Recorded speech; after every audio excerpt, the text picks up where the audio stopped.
Wala. Oh, tiklopin mo to. Oh, pandesal, kumain ka muna tas umuwi ka na. Wala tayong magagawa. Buisit. Uwi ka na mamaya. Wala, ano gagawin natin dyan? Oh, ako nakatil.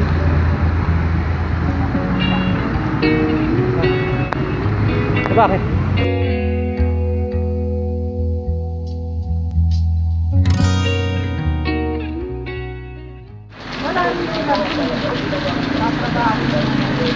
Hindi, pwede kang mag-stay ng Manila kung sakali. Kasi kung halimbawang papakiramdaman natin kung ulan. Kasi siyempre, kung halimbawang talagang hindi tutuloy kung may bagyo, pwede kang tumakbo ng mamasahe, mag-commute ka na ng Manila. Ako natatapos ng biyahe hanggang Manila. Kasi doon na tayo mag-Manila. Kasi kaya kong tumakbo. Ha? Wala kami nagtatrabaho yan kapag Hindi ko pa sa kanila, pwede ka lang hindi na wala. Nag-uusapan kasi namin kung halimbawang talagang may bagyo at hindi talaga titigil to. Kasi kaya kong tumakbo ng ng umuulan eh. Ang iniisip ko lang, kaya hindi ako tumatakbo ng umuulan dahil sa kanya, siyempre, delikado eh. Pero kung halimbawa kung ako mag-isa, kakayanin ko. Kaya pinag-uusapan namin kung mag-i-stay na siya ng, kung sasakay siya ng bus, kasi may mga dumadaan ng bus pa Manila yata rin ito, mag-aantay ka lang. Hindi, mas mabilas kasi kapag ka mag-isa lang. ang bilas na kami doon pag ganyan. Hindi lahat na magmamaroon ng Manila. Ang bilas na kayo makakasalubong nyo. Hindi, ibig sabihin, halimbawa kung tatagal talaga ng isang araw itong ulan na to, diba? Ang natin dyan, kasi ikaw rin siyempre, ikaw yung iisip mo. Ako kasi sabi nga sa'yo, kaya ko tumakbo ng ganito umuulan kasi parang lang naman yun eh. Pero kung talagang, yun nga, kung talagang magtatagal nga yung ulan, baka ganun yung decision natin, subukan natin. Mamaya, hindi pa naman final yung decision natin. Pag nag-Manila ako, mag-diretso na ako.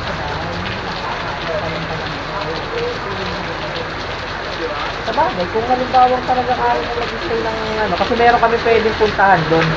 Yung kaibigan namin, pwede kami mag-stay doon sa pier. Kaso lang, ang pinag-uusapan namin, kung halimbawang magkukumute ka, diretso na rin siya ng Laguna. Simulan ko na maghanap ng pyesa. Wala, kung tatambay lang ako ron, matagal. May payong naman ako. Maglakad na ako. Sabi ko pag nagbukas yung hardware na tinatambayan namin, makiusap na lang doon na na mag-stay doon kasi sira yung motor namin, hindi pa rin tumatakbo. So sana makahanap ako ng ulan, tigil ang ulan.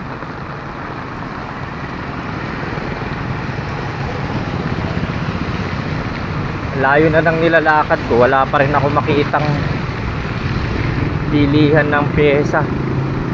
Ayun, mukhang yun. Kaso lang, sarado pa. Dito kami unang nagtambay. Kaso madumi yung sahig, kaya umalis kami. So, sana bukas na. Ayun, mukhang magbubukas na. Wow. Teka, sisilong muna ako.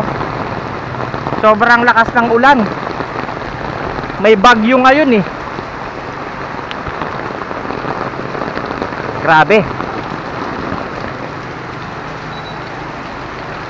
Binagyo kami sa baler. Ayan, salamat pa rin sa Diyos kasi nakabili ko ng rubber damper. 2 na binili ko para sigurado. Unang tindahan pa lang na pinuntahan ko meron na. Kaya napakaswerte rin. Kasi ganun ang nangyari. Nga lang talagang napagtanungan ko dun sa may-ari nung binilang kong parts, may bagyo raw dito. Subukan ko pa rin maglakad papunta dun para makabalik din agad ako dun sa pinaradahan.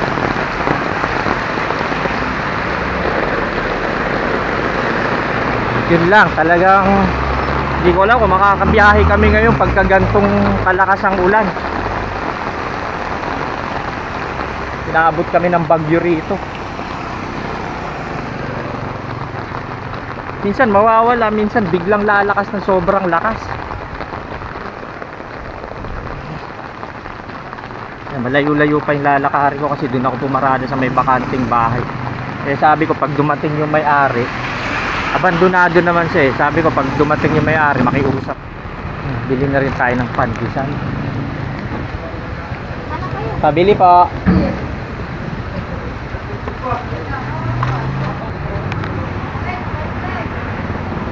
Bili muna tayong 20 pesos ng pandesal. Ito po sir.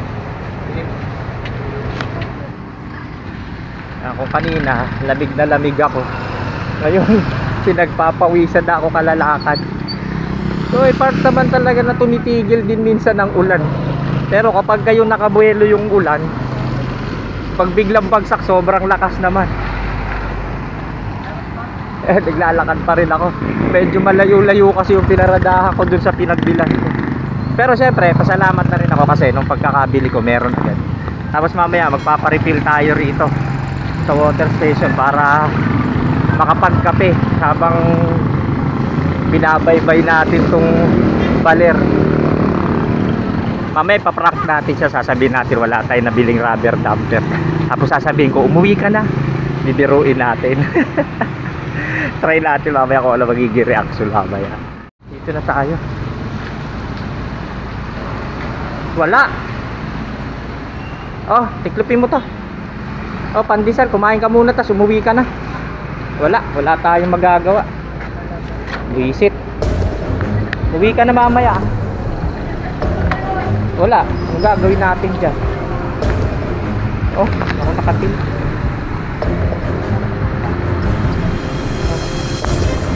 Bakit? It's a prank. Pero ayoko, baka mamaya ipunta. Magalit ka pala, Usti. Parang iiyak na tuloy ako.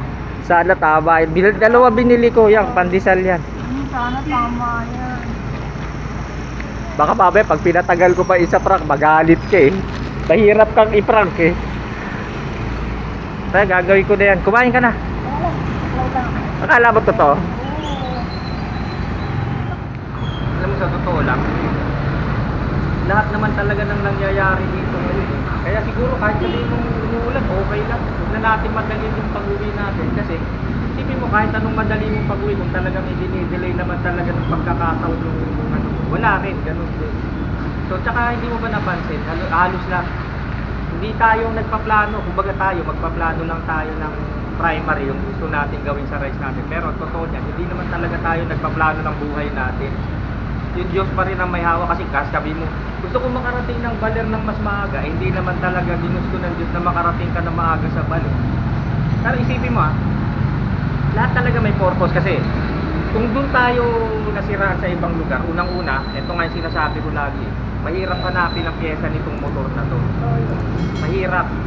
Kahit sabihin mo sa mga common na mga cities pero isipin mo dito ka pa sa baler nakahanap na wala ka namang kamukha dito. Sa atin na, di ba? Di ka Marami, hindi ako nakakahanap doon basta-basta sa Saan mo pa nabili yun? Tsaka ang mahal doon. Saan mo pa nabili yan? Hirap mo. Sa Shopee. Shopee pa. Tapos inisip ko, paano ko maghuhugas ng kamay? Madumi kamay ko, yun meron. So, hindi sabihin, hindi talaga tayong nagpaplano lahat. Kaya, pagkating madali, wag tayong magmadali umuwi. Pag sinabi na, ay, tumigil ulan, harurot ka agad, takbo ka agad na mabilis para lang hindi abutan ng ulan. Wala kang magagawa talaga. So, ang pinakamagandang gawin mo, enjoy mo na lang lahat ng nangyayari sa'yo ngayon, kung nasaan ka man. Ako, sayaan mo yung Diyos ang magplano sa'yo kung paano. Basta gawin mo lang yung dapat mong gawin. Mag-drive ka, mag-iingat ka, isipin mo makauwi ka, okay na yun. Tama naman yung may plano kayo, pero siyempre may mas nagpaplano pa ng lahat kaysa sa atin. Okay? Okay. Sige, kain muna tayo.